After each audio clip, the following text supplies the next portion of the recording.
أعوذ بالله من الشيطان الرجيم. بسم الله الرحمن الرحيم. والمرسلات عرفا فالعاصفات عصفا والناشرات نشرا فالفارقات فرقا فالملقيات ذكرا عذرا أو نذرا إنما توعدون لواقع فإذا النجوم طمست وإذا السماء فرجت وإذا الجبال نسفت وإذا الرسل أقتت لأي يوم أجلت ليوم الفصل وما أدراك ما يوم الفصل ويل يومئذ للمكذبين ألم نهلك الأولين ثم نتبعهم الآخرين كذلك نفعل بالمجرمين ويل يومئذ للمكذبين ألم نخلقكم من ماء مهين فجعلناه في قرار مكين إلى قدر معلوم فقدرنا فنعم القادرون ويل يومئذ للمكذبين ألم نجعل الأرض كفاتا أحياء وأمواتا وجعلنا فيها رواسي شامخات وأسقيناكم ماء فراتا ويل يومئذ للمكذبين انطلقوا إلى ما كنتم به تكذبون انطلقوا إلى ظل ذي 3 شعب لا ظليل ولا يغني من اللهب إنها ترمي بشرر كالقصر كأنه جمالة صفر ويل يومئذ للمكذبين هذا يوم لا ينطقون ولا يؤذن لهم فيعتذرون ويل يومئذ للمكذبين هذا يوم الفصل جمعناكم والأولين فإن كان لكم كيد فكيدون ويل يومئذ للمكذبين. صدق اللہ العظیم. سبحانک لا علم لنا الا ما علمتنا انک انت العلیم الحکیم. رب اشرح لی صدری ویسر لی امری واحلل عقدۃ من لسانی یفقہوا قولی. پناہ مانگتا ہوں میں اللہ تعالیٰ کی شیطان مردود سے. شروع کرتا ہوں میں اللہ کے نام سے جو بڑا مہربان بڑی رحمتوں والا ہے. قسم ہے ان دل خوش کن چلتی ہواؤں کی، پھر قسم ہے زور سے چلنے والی جھٹکا دینے والی ہواؤں کی. قسم ہے بادلوں کو اٹھا کر منتشر کرنے والی ہواؤں کی. قسم ہے ان ہواؤں کی جو بادلوں کو اٹھا کر بانٹ دیتی ہیں. قسم ہے پھر قسم ہے فرشتوں کی جو اللہ پاک کی طرف سے وحی لے کر اترتے ہیں الزام قائم کرنے کے لیے یا ڈرانے کے لیے. بے شک تم سے جو وعدہ کیا جاتا ہے وہ پورا ہونا ہے. پس جب ستارے بے نور کر دیے جائیں گے اور آسمان پھٹ پڑیں گے اور پہاڑ ہواؤں میں روئی کے گالوں کی طرح اڑائے جائیں گے، اور جب رسولوں کو وقت مقررہ پر لایا جائے گا. کس دن کے لیے یہ ساری چیزیں مؤخر کی جا رہی ہیں؟ فیصلے کے دن کے لیے. اور آپ کو معلوم ہے کہ فیصلے کا دن کیا ہے. ہلاکت ہے، بربادی ہے اس دن جھٹلانے والوں کے لیے، کیا ہم نے اگلے لوگوں کو ہلاک نہیں کیا، پھر ان کے بعد پچھلے لوگوں کو لے آئے، اسی طرح ہم مجرمین کے ساتھ کریں گے۔ قسم ہے بربادی، ہلاکت ہے، بربادی ہے اس دن جھٹلانے والوں کے لیے۔ کیا ہم نے تمہیں ایک بے قیمت پانی سے نہیں پیدا کیا، پھر ہم نے اسے ایک محفوظ مقام پر ٹھہرائے رکھا ایک مقررہ معلوم مدت تک، پس ہم نے اندازہ مقرر کیا اور ہم بہترین اندازہ لگانے والے ہیں۔ ہلاکت ہے اس دن جھٹلانے والوں کے لیے۔ کیا ہم نے زمین کو سمیٹنے والی نہیں بنایا، زندوں کو اور مردوں کو، اور ہم نے زمین میں بڑے بڑے بلند پہاڑ قائم کیے، اور ہم نے تمہیں میٹھا سیراب کرنے والا پانی پلایا۔ ہلاکت اور بربادی ہے اس دن جھٹلانے والوں کے لیے۔ چلو تم اس چیز کی طرف جس کو تم جھٹلاتے تھے، چلو تم ایسے سائے کی طرف جس کی 3 شاخیں ہوں گی، نہ وہ سایہ دینے والا ہوگا اور نہ جہنم کے شعلوں کے اور تپش سے بچانے والا ہوگا۔ بے شک یہ جہنم آگ کی چنگاریاں پھینک رہی ہوں گی، وہ چنگاریاں محل کی مانند ہوں گی، گویا کہ وہ زرد رنگ کے اونٹ ہیں۔ ہلاکت و بربادی ہے اس دن جھٹلانے والوں کے لیے۔ یہ دن وہ دن ہوگا جس دن تم بولیں گے نہیں اور نہ تمہیں ان کو اجازت دی جائے گی۔ یہ دن وہ دن ہوگا جس دن وہ بولیں گے نہیں اور نہ انہیں اجازت دی جائے گی کہ وہ عذر پیش کریں۔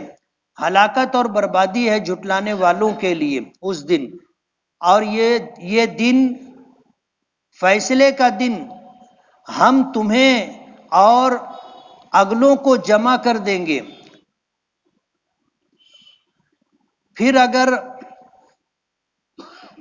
تمہارے پاس کوئی داؤں ہے تو وہ داؤں تم چل لو، اور ہلاکت ہے، بربادی ہے اس دن جھٹلانے والوں کے لیے۔ یہ سورہ مرسلات کی چند آیتیں ہیں پہلے رکوع کی۔ یہ سورہ مرسلات مکی ہے۔ راجح قول کے مطابق مفسرین کہتے ہیں کہ یہ ہجرت سے پہلے نازل ہونے والی سورتوں اور آیتوں میں سے ہے۔ اس میں 50 آیتیں ہیں، 2 رکوع ہیں۔ پیچھے یہ بات بتائی جا چکی کہ اللہ تعالی خالق ہیں اور یہ پوری کائنات مخلوق ہے۔ اللہ تعالیٰ کے لیے کوئی ضابطہ نہیں ہے، وہ خالق ہے، مالک ہے، وہ جو چاہے کر سکتا ہے، اپنے فیصلے میں مختار ہے، کسی کا پابند نہیں۔ لیکن ہم مخلوق ہیں، اس لیے اپنے خالق اور مالک کے حکموں کے پابند ہیں۔ ہم آزاد نہیں ہیں کہ اپنی مرضی سے جو چاہیں وہ کریں، بلکہ ہم اپنے خالق اور مالک کے حکموں کے تابع دار و فرما بردار ہیں۔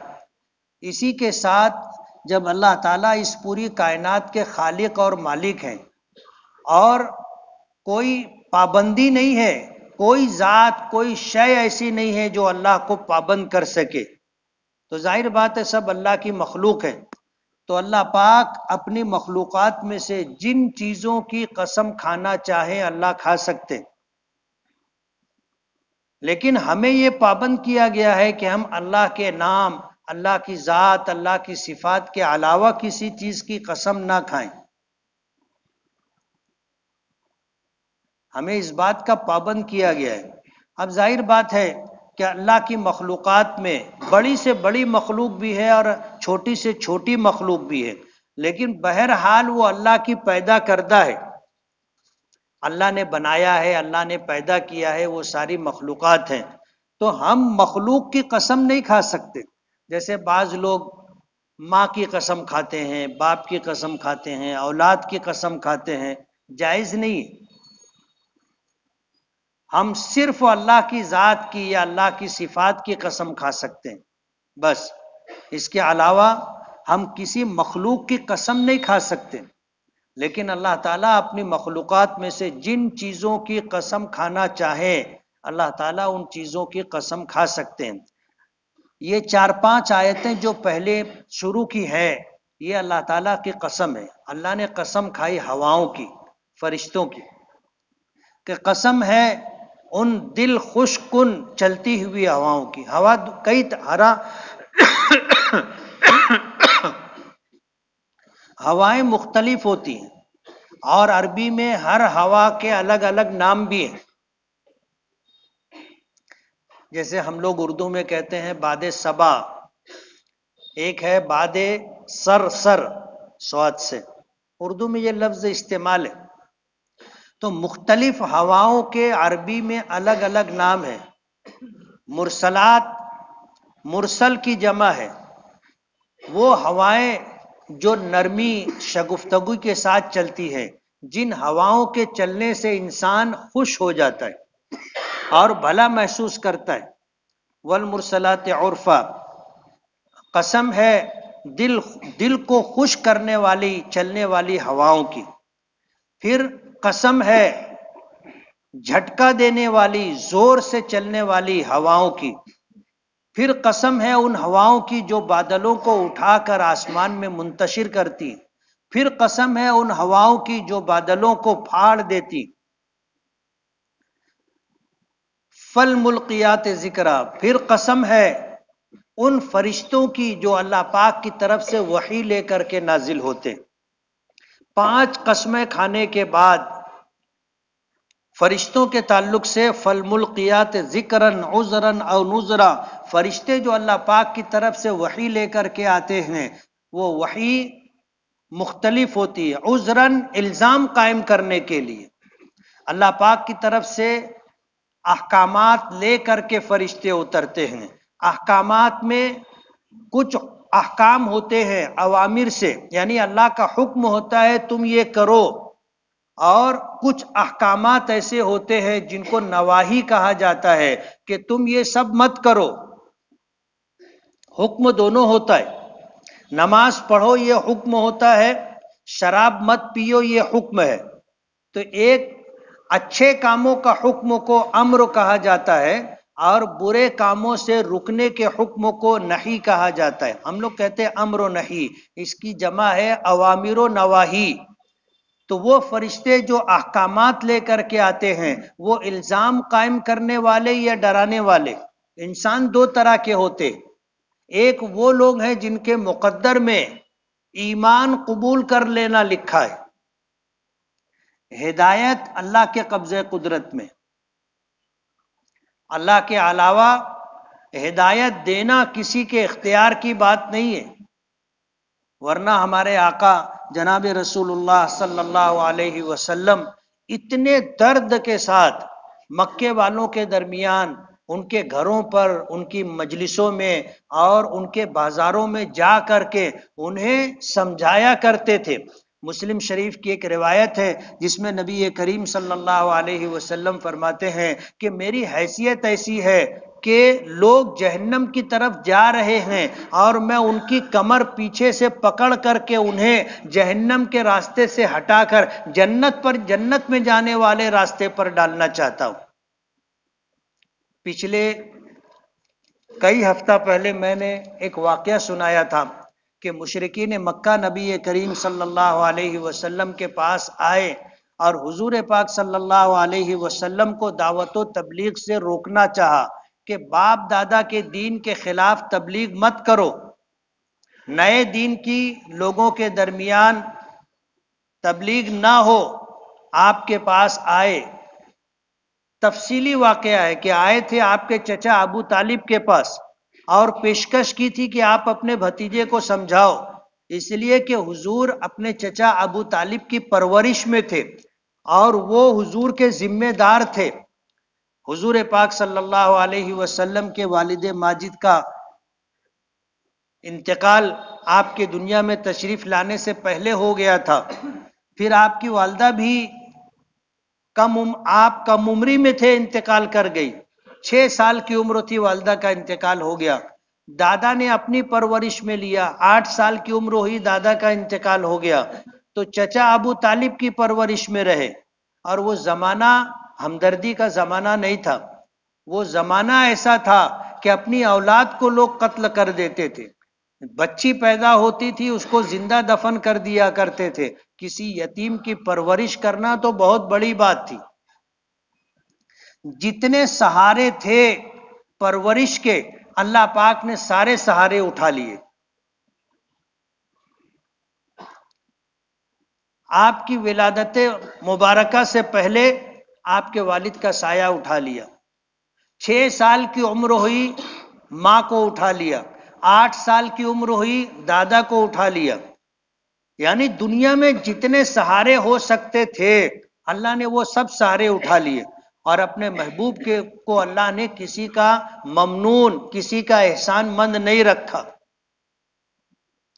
اور ابو طالب نے حضور پاک صلی اللہ علیہ وسلم کی پرورش کی تھی، تو حضور نے وہ احسان اس طرح چکایا کہ ابو طالب عیالدار شخص تھے، بچے زیادہ تھے، تنگ دست تھے، غریب تھے، محتاج تھے، تو حضور کی پرورش ابو طالب نے کی، تو حضور نے ابو طالب کے بیٹوں میں سے ایک بیٹے حضرت علی کو لے لیا، اور حضرت علی کی پرورش حضور نے کی، تاکہ چچا کا جو احسان ابو طالب کا حضور پر تھا وہ ختم ہو جائے، احسان کا بدلہ احسان کی شکل میں حضور نے دے دیا۔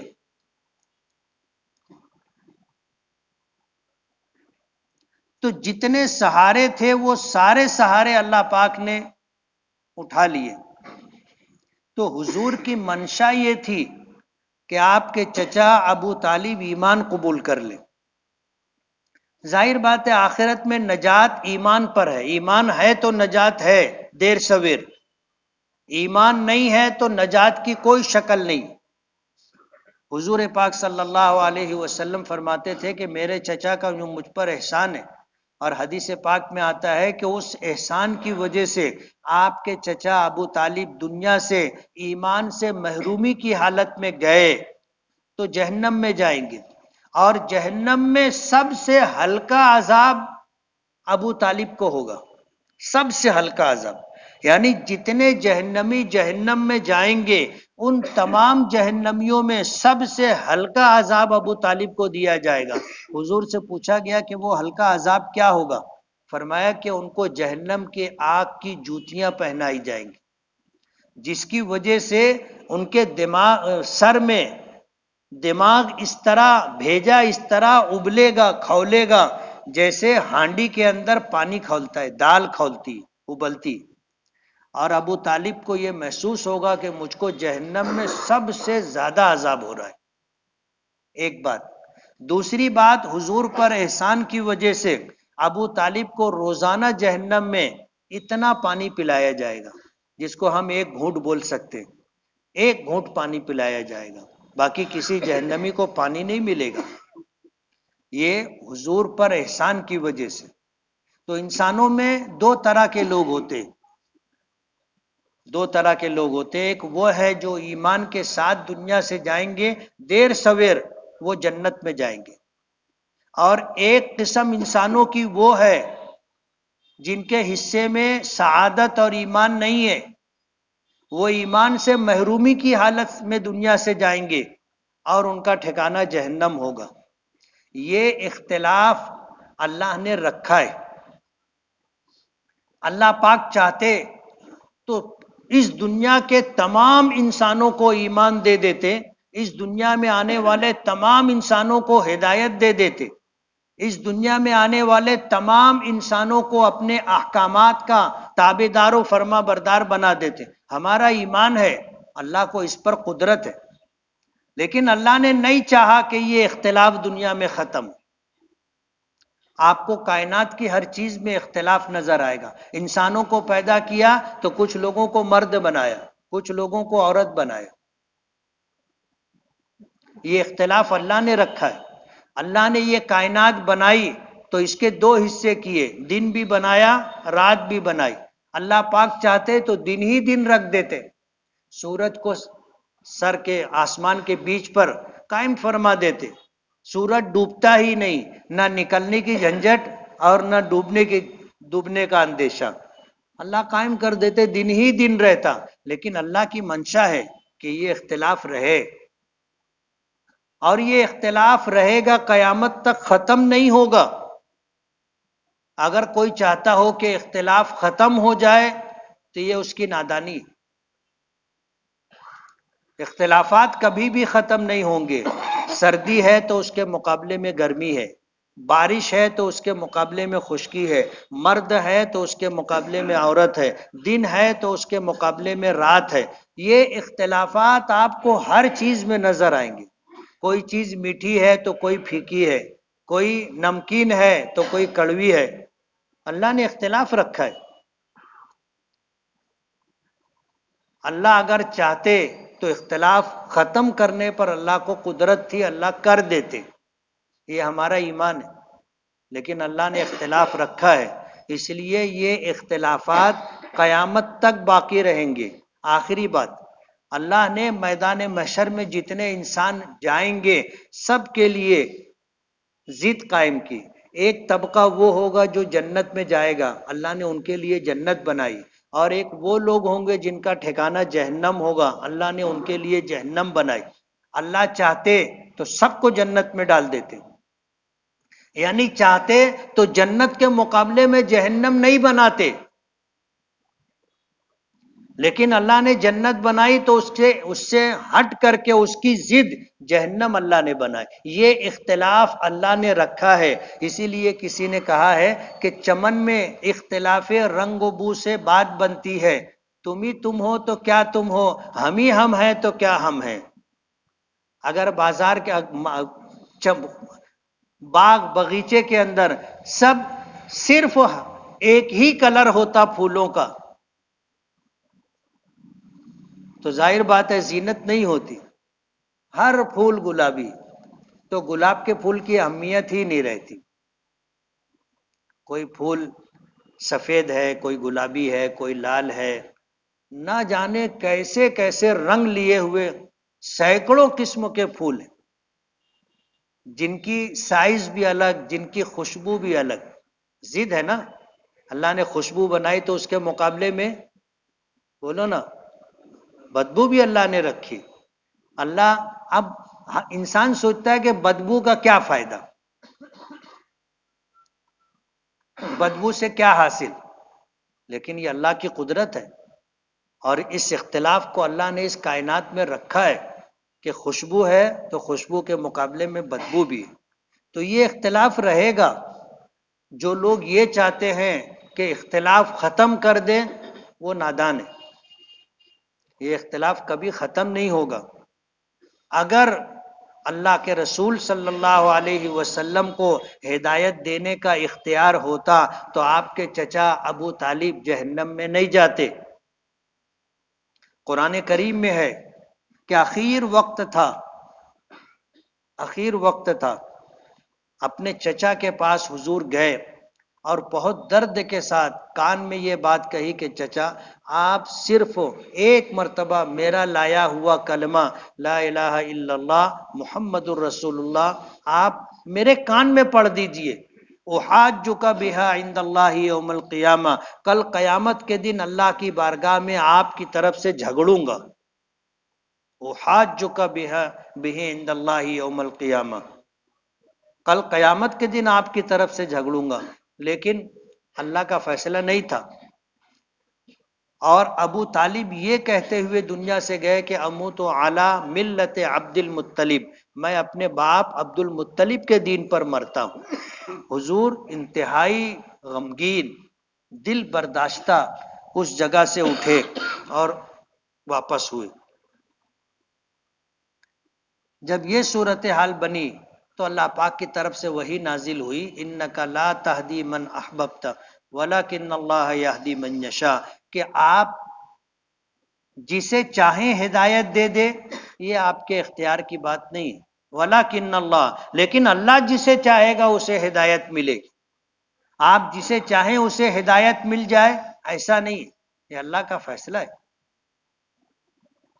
تو اللہ کے رسول تو یہ چاہتے تھے کہ ایک انسان بھی جہنم میں نہ جائے، لیکن اللہ کی منشا تھی کہ یہ اختلاف رہے، ایک طرف جنت ہے تو اس کے مقابلے میں جہنم، جہنم ہے تو اس کے مقابلے میں جنت، تو یہ اختلاف رہے گا، قیامت تک ختم نہیں ہوگا، اور اگر کوئی ختم کرنا چاہے گا تو وہ ختم ہو جائے گا، اختلاف ختم نہیں ہوگا۔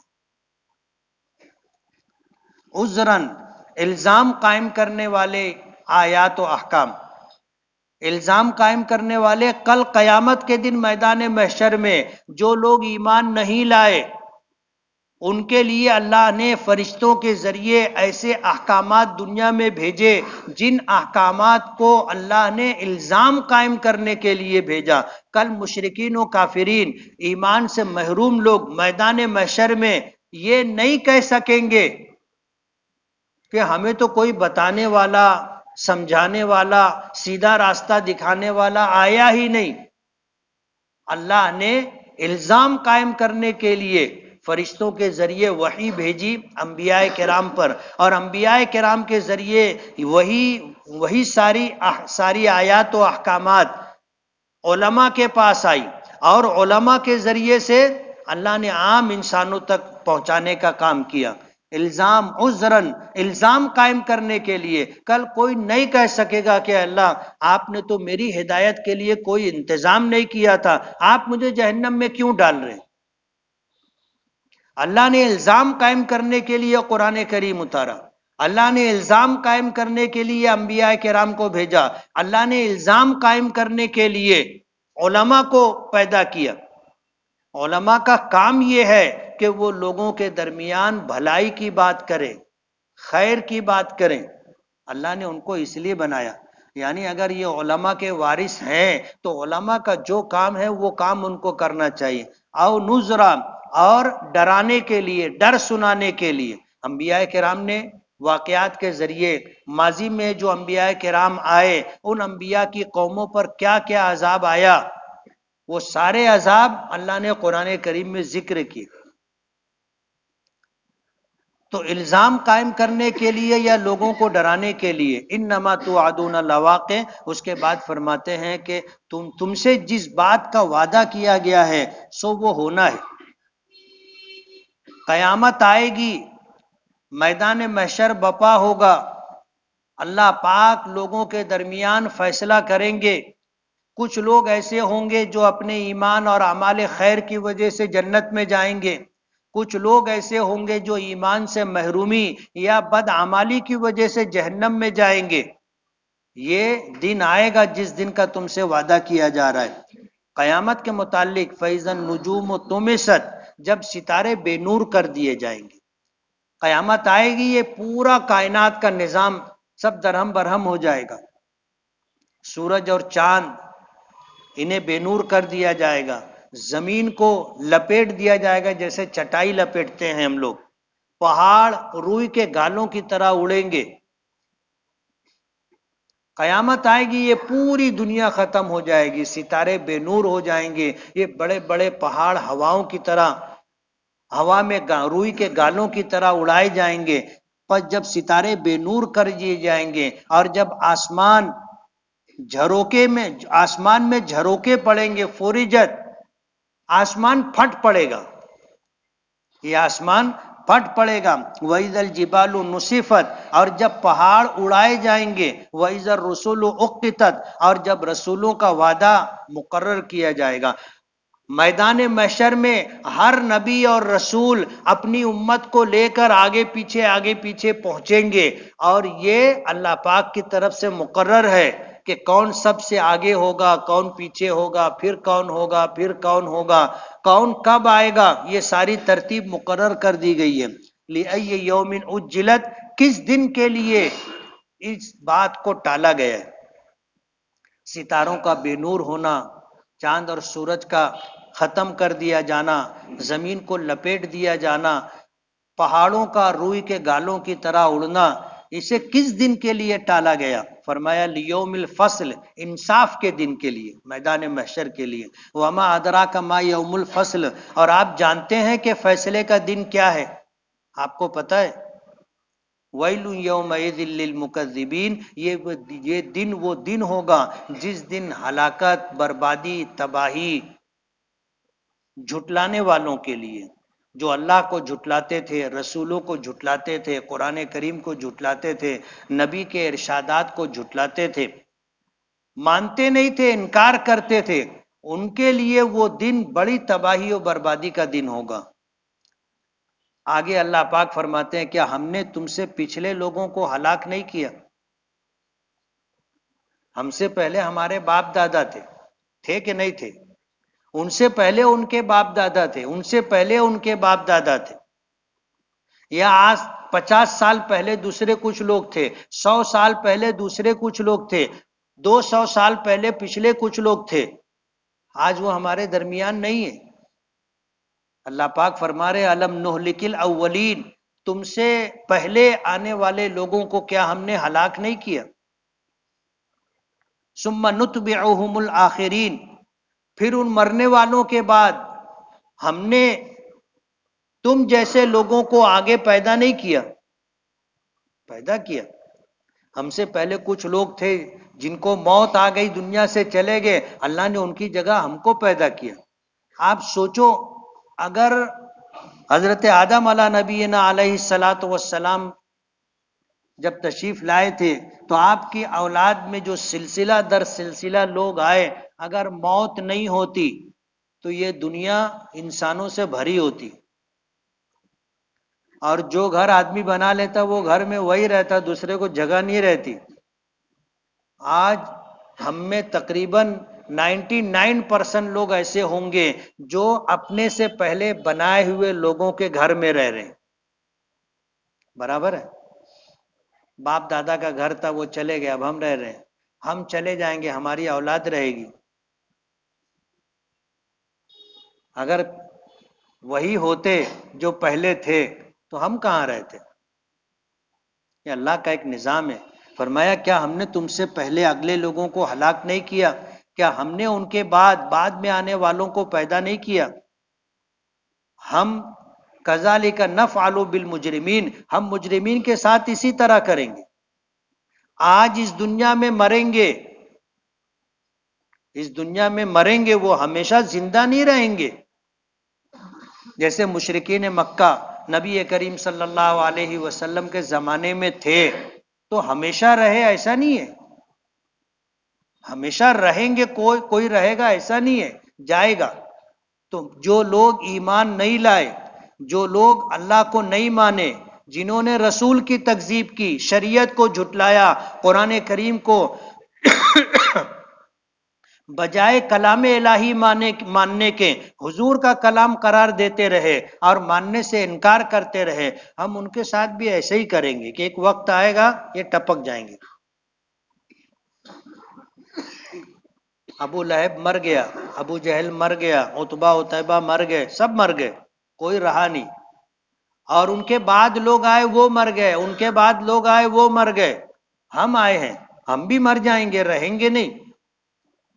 تو خطاب مشرکین مکہ کو ہے کہ کذالک نفعل بالمجرمین، جو لوگ مجرم ہیں، گنہگار ہیں، ان کے ساتھ ہم ایسا ہی کریں گے کہ وہ بھی جانے والے لوگوں میں شامل ہو جائیں گے۔ ہلاکت اور بربادی ہے جھٹلانے والوں کے لیے۔ مفسرین نے لکھا ہے کہ اس آیت میں ویل یومئذ للمکذبین بار بار ہے، ہلاکت، بربادی، تباہی جھٹلانے والوں کے لیے ہے۔ تو ہلاکت، بربادی، تباہی الگ الگ ہوتی ہے، عذاب بھی الگ الگ ہوتا ہے۔ بعض مفسرین نے کہا ہے کہ ویل جہنم کی ایک وادی کا نام ہے، ویل جہنم کی ایک وادی کا نام، اور اس کی تفصیل بھی آتی ہے۔ اللہ ہم سب لوگوں کی جہنم سے حفاظت فرمائے۔ تو اس دن جھٹلانے والوں کے لیے تباہی و بربادی ہے۔ اللہ پاک فرماتے ہیں کیا ہم نے تمہیں بے قدرے پانی سے نہیں پیدا کیا؟ منی کے قطرے سے اللہ نے ہمیں پیدا کیا ہے۔ ہاتھ میں لگ جائے تو آدمی کو گھن آتی ہے، کپڑے پہ لگ جائے تو آدمی اس کو چھپانے کی کوشش کرتا ہے، اس کو گھن آتی ہے، اس کو دھوتا ہے۔ ایسے بے قدرے پانی سے اللہ نے کیا ہمیں پیدا نہیں کیا؟ فجعلناہ فی قرار مکین، جب اللہ نے ہمیں وجود عطا کیا، رحم مادر میں اللہ نے ہمیں رکھا، فی قرار مکین، محفوظ جگہ میں اللہ نے رکھا۔ دنیا میں سردی ہو، گرمی ہو، بارش ہو، ماں کے پیٹ کے اندر، رحم مادر کے اندر، مشیمے کے اندر اللہ نے رکھا۔ ایک جھلی ہوتی ہے پھگے کی طرح، ببل کی طرح، بچہ اس کے اندر ہوتا ہے، اور وہ ماں کے رحم کے اندر ہوتا ہے، اور رحم پیٹ کے اندر ہوتا ہے۔ یہ اللہ کی قدرت ہے، اتنی محفوظ جگہ پر اللہ بچے کو رکھتا ہے۔ فرمایا فجعلناہ فی قرار مکین، جب انسانوں کے وجود کو ہم نے انسانوں کو وجود عطا کیا، تو فی قرار مکین، رحم مادر میں محفوظ ترین جگہ پہ ہم نے اسے رکھا، الی قدر معلوم، ایک مقررہ مدت تک، ایک مقررہ مدت تک۔ اور وہ مدت یعنی ایک بچہ تمام مراحل سے گزر کر کے 6 سے 9 مہینے تک ماں کے پیٹ میں رہتا ہے۔ بچہ 6 مہینے پہ بھی پیدا ہو جاتا ہے، اس کو بولتے چھٹی کا ہے۔ 7 مہینے میں پیدا ہو جاتا ہے، بولتے ستواسا ہے۔ 8 مہینے میں بھی بچہ پیدا ہوتا ہے، 9 مہینے پر تو پیدائش ہو جاتی ہے۔ ایک مقررہ مدت تک ماں کے پیٹ میں بچہ رہتا ہے، کتنے دن رہے گا اللہ کو معلوم، الی قدر معلوم، ایک مقررہ مدت تک۔ فقدرنا، اور جس مدت کو وہ ماں کے پیٹ میں گزارتا ہے، اس کی تخلیق کے لیے، اس کی ترکیب کے لیے ہم نے ایک اندازہ بنایا۔ سر ہے، دونوں آنکھ ہے، ناک ہے، اس کے دونوں سوراخ ہیں، دونوں کان ہے، دونوں رخسار ہے، ہونٹ ہے، ہماری گردن ہے، اور یہ دونوں کاندھے ہیں، دونوں ہاتھ ہے، دونوں پیر ہے، پورا جسم۔ آپ غور کرو اللہ نے کتنی بہترین طریقے پر انسان کو بنایا، اسی لیے اسے اشرف المخلوقات کہا جاتا ہے۔ اگر ایک آنکھ چھوٹی ہو اور ایک بڑی ہو تو کیسا لگے گا؟ ایک کان چھوٹا ہو ایک کان بڑا ہو جائے تو کیسا لگے گا؟ اگر ایک ہاتھ بڑا ہو اور ایک ہاتھ ایسے ہو تو کیسا لگے گا؟ فقدرنا، اللہ نے بہترین اندازہ مقرر کیا۔ فنعم القادرون، اور ہم بہترین اندازہ قائم کرنے والے۔ ویل یومئذ للمکذبین، جھٹلانے والوں کے لیے اس دن تباہی و بربادی ہے۔ اللہ پاک فرماتے ہیں کیا ہم نے زمین کو سمیٹنے والا نہیں بنایا؟ بنایا، کہ زندہ انسانوں کو وہ زمین اپنے اوپر رکھتی ہے اور مر جانے والوں کو اندر لے لیتی ہے۔ چاہے ہم اندر کر دیں، نہیں تو وہ قدرتی طور پر اندر چلے جاتے، مٹی میں مل جاتے۔ اللہ نے زمین کو سمیٹنے والا بنایا۔ احیاء و امواتا، زندوں کو اور مردوں کو، سب کو زمین سمیٹ لیتی، اپنے اندر لے لیتی۔ وجعلنا فیہا رواسیا شامخات، اور اسی زمین میں ہم نے بلند بلند پہاڑ بنائے۔ واسقیناکم ماء فراتا، اور ہم نے تمہیں میٹھا ٹھنڈا پانی پلایا۔ ٹھنڈا پانی اللہ کی بہت بڑی نعمت ہے۔ اگر وہ پانی نہیں ہوتا اور ہمیں کھارا پانی پینا پڑتا، نمکین پانی پینا پڑتا، تو کیسے گزارا ہوتا؟ حضرت علی رضی اللہ تعالی عنہ کہتے تھے کہ انسان اس پانی پر، پانی کے ذریعے اللہ نے جو احسان کیا ہے، ہم وہ احسان نہیں چکا سکتے۔ میٹھا ٹھنڈا پانی، اور جیسے جیسے دن گزر رہا ہے نعمتیں بڑھتی جا رہی۔ پچھلے زمانوں میں لوگوں کو برف نہیں ملتا تھا، یہ برف تو اب بنانے لگے نا ہم لوگ، پہلے برف ملتا نہیں تھا۔ وہ پہاڑوں پر قدرتی برف کسی کو مل گیا تو مل گیا، اور وہ نایاب چیز تھی۔ اگر برف نہیں ہوتا تو ہم مالیگاؤں میں رہتے ہوئے کہاں برف دیکھ بھی نہیں پاتے۔ اب ہر آنے والا دن نئی نئی نعمتیں لے کر کے آتا ہے، اور جیسے جیسے زمانہ آگے جائے گا، وہ اخرجت الارض اثقالها، زمین اپنے اندر چھپے ہوئے خزانوں کو نکالے گی۔ بے شمار نعمتیں اللہ دے گا۔ آج سے 100 سال پہلے اگر کوئی کہتا کہ ایک سواری ایسی بھی آئے گی جو 150 200 400 لوگوں کو لے کر ان کا سامان لے کر ہوا میں اڑے گی اور ایک شہر سے دوسرے شہر تک پہنچائے گی. آدمی بولتا ہے سردی کا موسم ہے، اس کا ابھی سے کہاں سے اسکرو ڈھیلا ہو گیا. لیکن آج ہے، ہم اپنی آنکھوں سے دیکھ رہے، اس سے آگے نہ معلوم اور کون سی سواری آئے گی، ہمیں آج نہیں معلوم. لوگ ڈھونڈ رہے ہیں، لوگ ڈھونڈ رہے ہیں کہ ایک وقت تھا کہ مالیگاؤں سے دھولیا جانے کے لیے 2-3 دن لگ جاتے تھے. لوگ پیدل جاتے تھے، خچر پہ گدھے پہ جاتے تھے، اونٹ پر گھوڑے پہ جاتے تھے. پھر دھیرے دھیرے سائیکل آئی، موٹر سائیکل آئی، 4 ویلر آ گئی، ٹرین آ گئی، ہوائی جہاز آ گیا. اب ہوائی جہاز کے آگے کی سواری لانے کی تیاری ہے. کسی کو معلوم ہے کون سی سواری آئے گی؟ 100 سال پہلے لوگوں کو نہیں معلوم تھا کہ ہوائی جہاز آئے گا. معلوم نہیں معلوم تھا لوگوں کو. اور اگر کوئی بولتا تو بولتے نا یہ سرک گیا، بولے ایڑا ہو گیا. آج کے سائنسداں اس بات کی کوشش کر رہے ہیں کہ ایسی سواری بنائی جائے کہ آدمی اس کے اندر بیٹھے، یہ ہم کو لے کر چلے اور زمین کی کشش ثقل سے باہر نکل جائے. دنیا گھوم رہی ہے، ہم مالیگاؤں سے نکلے، دنیا گھوم رہی ہے، امریکہ میں آدمی اتر جائے گا. سائنسداں اس طرح کی سواری لانے کی کوشش کر رہے ہیں کہ ہم کو جانے کی ضرورت نہیں، دنیا خود ہی گھوم رہی ہے، بس ہم زمین کی کشش سے باہر نکل جائیں اور جہاں جانا ہے وہ جب آئے نیچے تو وہاں اتر جائے. اور ناممکن نہیں ہے. جیسے ہوائی جہاز بن گیا ایسے راکٹ بھی بن جائے گا. تو ہم نے تمہیں میٹھا ٹھنڈا پانی پلایا. ہلاکت اور بربادی ہے جھٹلانے والوں کے لیے. انطلقوا الی ما کنتم به تکذبون. قیامت کے دن میدان محشر میں جب فیصلہ ہو جائے گا اور ایمان سے محروم مشرکین و کافرین جب جنت سے محروم کر دیے جائیں گے اور جہنم کا فیصلہ ان کے لیے ہو چکا ہوگا، تو فرشتے ان سے کہیں گے چلو چلو اس انطلقوا الی ما کنتم به تکذبون، تم چلو اس ٹھکانے کی طرف، اس چیز کی طرف جس کو تم جھٹلاتے تھے. جب اللہ کا پیغمبر کہتا تھا کہ دیکھو ایمان لے آؤ نہیں تو جہنم میں جانا پڑے گا، تو تم جھٹلاتے تھے. کہاں جانا ہے جہنم میں، بس یہ دنیا ہے، پیدا ہو گئے مر جائیں گے، بس اول اور آخر یہی ہے، نہ اس سے پہلے کچھ نہ اس کے بعد کچھ. لیکن جب اللہ نے طے کیا ہے اور رسولوں نے نبیوں نے ہمیں خبر دی ہے تو کل جہنم کی طرف لے جاتے ہوئے ان سے کہا جائے گا ان تلے کو چلو چلو، جس چیز کو تم جھٹلاتے تھے اس ٹھکانے کی طرف چلو. ان تلے کو الی ظل ذی ثلاث شعب.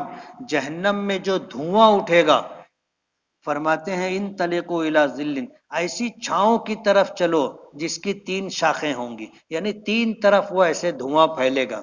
اور وہ دھواں کیسا ہوگا؟ لا ظلیل ولا یغنی من اللہب. وہ دھواں نہ سایہ دے گا اور نہ جہنم کی تپش اور گرمی سے بچائے گا، بلکہ وہ دھواں خود ایک عذاب کی شکل ہوگی.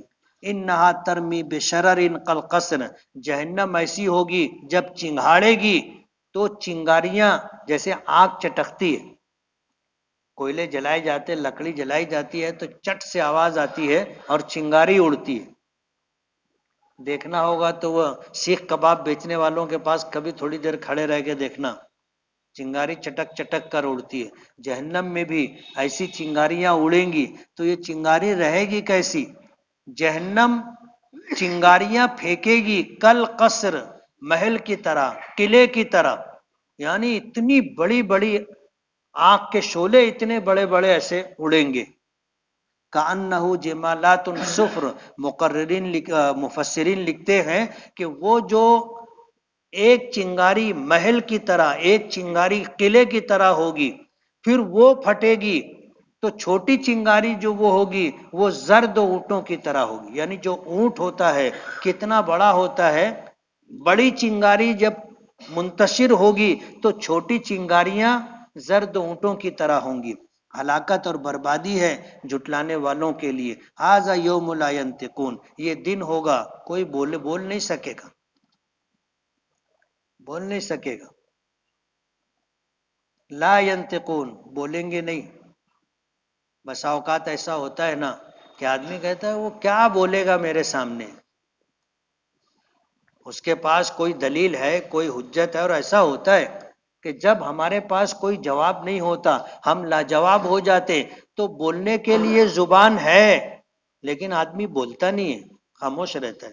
وہ دن ہوگا کہ اس دن اللہ کی ربوبیت کا، اللہ کی الوہیت کا، اللہ کی وحدانیت کا، نبیوں کی نبوت اور رسالت کا، قرآن کریم کے کلام الہی ہونے کا، جنت اور جہنم کے وجود کا، حشر و نشر یعنی دوبارہ زندہ کیا جانا اور پھر اللہ کی بارگاہ میں جمع کیا جانا، حساب و کتاب کا ہونا، ان ساری چیزوں کو انسان جھٹلاتا تھا. لیکن جب ان کو اپنی آنکھوں سے دیکھ لے گا اس کی بولتی بند ہو جائے گی. کبھی ایسا ہوتا ہے کہ آدمی کی زبان سوکھ جاتی، گلا سوکھ جاتا ہے، بولنا چاہتا ہے بول نہیں پاتا. میدان محشر میں ایمان سے محروم اور بدعمالی کرنے والوں کا حال یہی ہوگا، کچھ بول نہیں سکیں گے. اللہ پاک فرماتے ہیں ھذا یوم لا ینطقون، یہ دن وہ دن ہوگا جب وہ بولیں گے نہیں. ولا یؤذن لهم، اور انہیں اجازت بھی نہیں دی جائے گی. ایسا دن ہوگا کہ اللہ کے حکم کے بغیر کوئی دم نہیں مار سکے گا اور ان کو بولنے کی اجازت نہیں ہوگی. کیسے بولے گا؟ آج بڑا آدمی مجلس میں موجود ہوتا ہے، کوئی آدمی چوں نہیں کرتا، اب خاموش بیٹھے رہتے ہیں. اور اگر کوئی بولنے کی کوشش کرے تو ولی اس کی طرف وہ دیکھ لیتا ہے ایسے، تو اس کی آواز بند ہو جاتی. کل قیامت کے دن کوئی بول نہیں سکے گا. ولا یوزن لہم، اور انہیں بولنے کی اجازت بھی نہیں دی جائے گی. فیعتذرون، کہ وہ اللہ کی بارگاہ میں معذرت کر سکیں، معافی مانگ سکیں، عذر پیش کر سکیں. کسی کے ساتھ ایسا نہیں ہوگا. ہلاکت اور بربادی ہے جھٹلانے والوں کے لیے. یہ دن فیصلے کا دن ہوگا. جمعناکم الاولین، ہم تمہیں بھی اور پچھلے لوگوں کو سب کو ہم جمع کر لیں گے. یہ اللہ کی قدرت ہوگی. ایک میدان میں حضرت آدم علیہ السلام سے لے کر آخری انسان جو آئے گا سب کو اللہ میدان محشر میں جمع کر لے. ھذا یوم الفصل، یہ فیصلے کا دن ہوگا جس میں ہم تم کو اور اگلے لوگوں کو سب کو جمع کر لیں گے.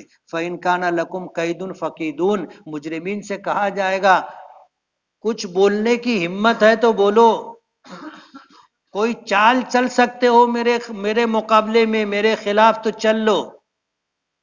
ہم لوگ بولتے نا ٹیڑھی بولی جا رہی ہے، ہم لوگ ٹیڑھی بولتے ہیں نا، یہ اللہ پاک کی طرف سے ٹیڑھی بولی جائے گی. فَإِنْ كَانَ لَكُمْ قَيْدٌ فَقِيدُونَ، کوئی چال چل سکتے ہو تو چل لو، اللہ کے عذاب سے اپنے آپ کو بچا سکتے ہو تو بچا لو، حساب و کتاب سے انکار کر سکتے ہو تو انکار کر دو. لیکن بندہ اتنا مجبور ہوگا کچھ نہیں کر سکے گا، کچھ نہیں کر سکے گا. اللہ تعالیٰ اس دن کی ہلاکت سے، اس دن کی بربادی سے ہم سب کی حفاظت فرمائے. وَيْلٌ يَوْمَئِذٍ لِّلْمُكَذِّبِينَ، اس دن جھٹلانے والوں کے لیے تباہی و بربادی. طبیعت ٹھیک نہیں. بسم اللہ الرحمن الرحیم، الحمد للہ رب العالمین.